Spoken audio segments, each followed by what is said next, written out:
ជំរាបសួរប្រិយមិត្តនៅក្នុង Facebook ទាំងអស់ជាទីរាប់អានធម៌អហិង្សា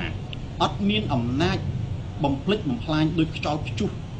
ដូចរំជួយផែនដីនៅបន្ទប់ក្នុងភ្លើងប៉ុន្តែធម៌អហិង្សាវប្បធម៌សន្តិនិកមានអំណាចដូចជាពន្លឺព្រះអាទិត្យដែលស្រោចស្រពជីវិតមនុស្សនៅលើផែនដីគណៈបកសង្គ្រោះជាតិ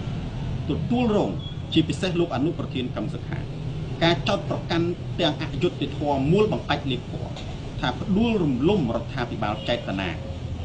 ខ្ញុំបានស្ដាប់និងមើលវីដេអូរបស់លោកកឹមសុខាសន្ទរកថារយៈពេលជាង26នាទីនៅសហរដ្ឋអាមេរិកអត់មានពាក្យណាមួយដែលបញ្ជាក់អំពីការផ្ដួលរំលំនោះទេការពិតណាស់គណៈបកសង្គ្រោះជាតិមិនអាចដូរកោចូលបបោះឆ្នោតឡើងវិញបានមុនការចូលសភាប៉ុន្តែដូរទៅចូលសភាដូរកោចូលបចាស់ទៅជាកោចូលបថ្មីមិនអាចដូរកោចូលបទាំងស្រុងរៀបចំការបោះឆ្នោតឡើងវិញទាំងស្រុងពីព្រោះថាការបោះឆ្នោតមុនគឺអយុត្តិធម៌មានការលួចបន្លំយើងមើលកន្លងមកពាក្យថាផ្ដួលរំលំនេះគឺអ្វីទាំងអស់ចេញតែពីមាត់របស់បុគ្គលម្នាក់គឺលោកនាយករដ្ឋមន្ត្រីហ៊ុនសែនពាក្យថាសង្គ្រាមគណៈបកសង្គ្រោះជាតិឈ្នះពាក្យថាបាតដៃទី3ពាក្យថាបដិវត្តពណ៌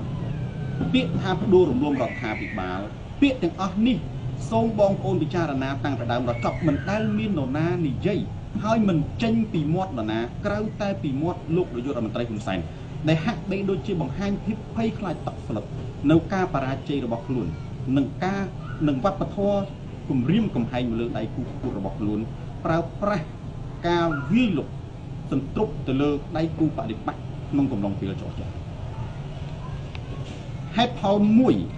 គឺហេតុផលនៃការរួបរวมរវាងគណៈបកទាំងពីរគណៈបកសំស៊ីនិងគណៈបកសិទ្ធិមនុស្សដែលធ្វើឲ្យគណៈបកសង្គ្រោះជាតិខ្លាំងនិងព្រឹត្តិការណ៍ពីរសំខាន់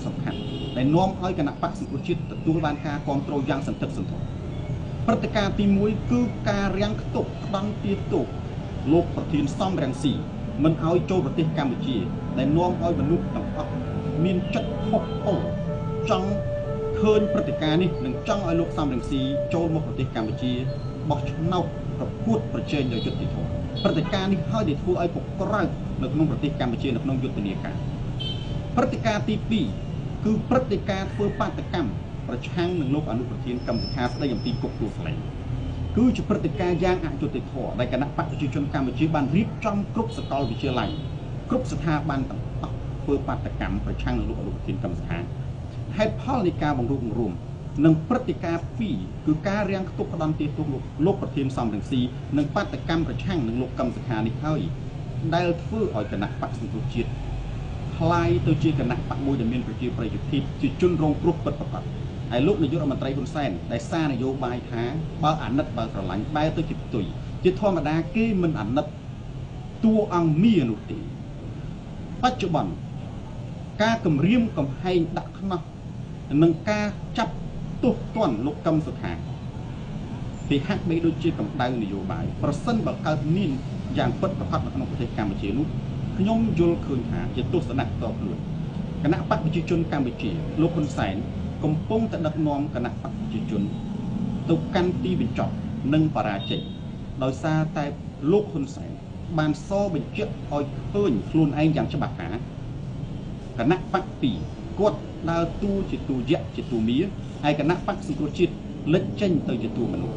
យើងប្រមាលមើលមតិជាតិអន្តរជាតិប្រជាជនយុវជនគេគ្រប់គ្រងតួយៈឬក៏តួមា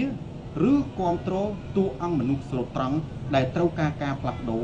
ដោយសន្តិវិធីតាមរយៈការបោះឆ្នោតដោយសេរីត្រឹមត្រូវនិងយុត្តិធម៌សូមអរគុណ